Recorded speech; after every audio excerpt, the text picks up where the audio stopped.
Hello दोस्तों, you are very welcome to YouTube channel. अभी तक हम एक डोज ऑलरेडी कर चुके हैं रिगार्डिंग द रियल नंबर्स, जिसमें हम सारे एनालिसिस कर ली थी। आप उस एनालिसिस को चार्ट में देख भी सकते हैं कि किस टाइप क्वेश्चंस आते हैं, क्या वेटेज रहता है, क्या रिपीटिशन है, क्या पैटर्न है क्वेश्चंस का। ओके, तो in the last dose of the real numbers I have taken 3 questions, all of them are from the 2024 board exam. And इस बार मैं ले जा रहा हूँ 3 questions from the 2023 board exam, जिसका वेटेज है 5 मार्क्स। और इसमें 3 टाइप क्वेश्चन पूछे गए हैं। पहला जो होता है प्रूव रेशनलिटी वाला, दूसरा एचसीएफ एलसीएम का एप्लीकेशन, एंड तीसरा property of rational numbers. Okay, let us start from the first question of the 2023 board exam, chapter 1। पहला क्वेश्चन है, that is 20th number question. Question में क्या बोला गया है, you can see here the perimeter of the triangle ABC is a rational number. Perimeter, okay, perimeter means we have to add all these 3 sides. Then you know the height of this right angle triangle. This is right angle shown in the figure. Height and base, you can find out the hypotenuse of the this triangle. Okay, तो क्या हो जाएगा, that will be equal to AC square, hypotenuse square is equal to base square, that is BC square, plus height का square, that is AB square. AC will be equal to under root of BC square. BC कितना है, BC is 3 का square 9, इधर 9 आ जाएगा। AB square, AB कितना है 2 का square 4, this is equal to under root 13। तो हमारा AC आ गया अंडर रूट 13। देन अगर पेरीमीटर की बात की जाए, perimeter of ABC, perimeter of triangle ABC will be equal to 2 plus 3 plus root 13। यहाँ हो गया 5 plus रूट 13। अब बताइए क्या ये रेशनल नंबर है?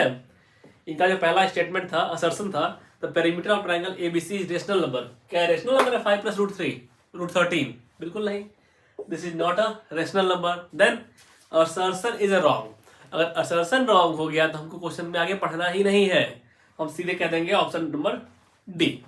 ओके, देन 20th का, दिस इज 2023 बोर्ड एग्जाम का 20 नंबर क्वेश्चन था, इसका आंसर हो गया डी। अब चलते हैं next question, that is question number 24 of the 23 board exam 2023 का 24 number question. What is given the question, find the greatest number which divides 85 and 72 leaving remainders 1 and 2 respectively. मतलब उस नंबर से जब हम 85 को डिवाइड कर रहे हैं तो 1 रिमाइंडर आ रहा है, 72 को जब डिवाइड कर रहे हैं तो रिमाइंडर 2 आ रहा है। इसका मतलब क्या है, let the number is x। Okay, x से अगर 85 को डिवाइड कर रहे हैं, रिमाइंडर 2 आ रहा है, x divides 85 and leave remainder equal to 1। अगर 85 को डिवाइड कर रहे हैं, रिमाइंडर 1 आ रहा है, तो क्या अगर हम 85 में से 1 सब्ट्रैक्ट कर दें तो क्या x डिवाइड कर देगा?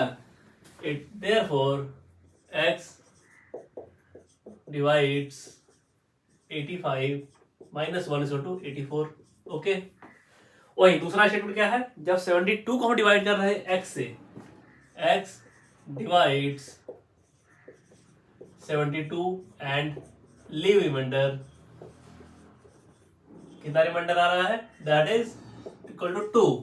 Therefore x divides 72 minus 2 equal to 70।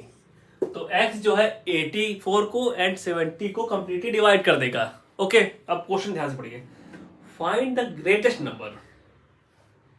अगर कोई नंबर किन्हीं दो नंबर्स को डिवाइड कर रहा है तो कॉमन फैक्टर होगा, इतना आप जानते हैं, तभी डिवाइड कर रहा है। देखो, कोई भी नंबर किसी नंबर को डिवाइड कर रहा है तो फैक्टर है एक, और कोई ऐसा नंबर जो 2 नंबर को डिवाइड कर रहा है, 3 नंबर को डिवाइड कर रहा है, 4 नंबर को डिवाइड कर रहा है, तो कॉमन फैक्टर है वो, तभी डिवाइड कर पा रहा है। और क्वेश्चन क्या पूछ रहा है, फैक्टर के साथ साथ वो ग्रेटेस्ट नंबर है, मतलब हाईएस्ट फैक्टर है, मतलब हाईएस्ट कॉमन फैक्टर है। Since x divides both 84 and 72 and it is highest number, so x is highest common factor, ये हाईएस्ट कॉमन फैक्टर है। अब तो बहुत इजी हो गया आपका, 84 का को और 70 का हाईएस्ट कॉमन फैक्टर निकालना है। तो 84 का भाई फैक्टराइज कर लीजिए, कितना आएगा 2 into 2 into 3 into 7, okay. And 70 कर लीजिए, कितना आएगा 2 इंटू 5 इंटू 7। HCF कितना आएगा, HCF of 84 and 70, this will be equal to 2 का पावर 2 इंटू 3 इंटू 7, 70 हो जाएगा 2 into 5 into 7। Now you to find the HCF of 84 and 70। तो HCF कैसे निकालते हैं, कॉमन फैक्टर जो है दोनों नंबर्स में उसका लीस्ट पावर। तो कॉमन फैक्टर क्या है 2, लीस्ट पावर क्या है 1, यहाँ कॉमन फैक्टर 5 है, 3 है नहीं है, 7 है, तो 7 highest power sorry lowest power 1, तो ये हो गया 14। मेरा answer will be 14, okay. Note कर लीजिए इसको। फिर चलते toward the last question from the real numbers, that is question number 27। We have to prove the irrationality. Here it is, here इन्होंने कहा है प्रूव रूट 5 इज इरेशनल। कैसे prove करना है, इसका एक फिक्स पैटर्न है। जब मैंने लेक्चर लिया था तो क्लियरली आपको पैटर्न दिखाया था कि सेम लाइंस होती हैं, सेम वर्ड्स होते हैं, बस नंबर चेंज कर दीजिए प्रूव हो जाता है। सेम सेट ऑफ पैटर्न रहता है इसका, उसी तरीके से हम प्रूव करते हैं। और जो मेथड है प्रूव करने का उसको हम कहते हैं मेथड ऑफ कॉन्ट्राडिक्शन। इरेशनलिटी को प्रूव करने का जो मेथड है उसको हम कहते हैं method of contradiction. Root 5 is irrational, तो इट इज 2023 का 27 नंबर क्वेश्चन है। तो let us assume root 5 is rational. पहले तो आपने यही एज्यूम कर लेना है, ठीक है। तो अगर रूट 5 रेशनल है तो हम इसको लिख सकते हैं in the format of root 5 is equal to P by Q, okay. Condition क्या होती है यहाँ पे, Q should not be equal to 0 if P and Q have some common factor, same common factor,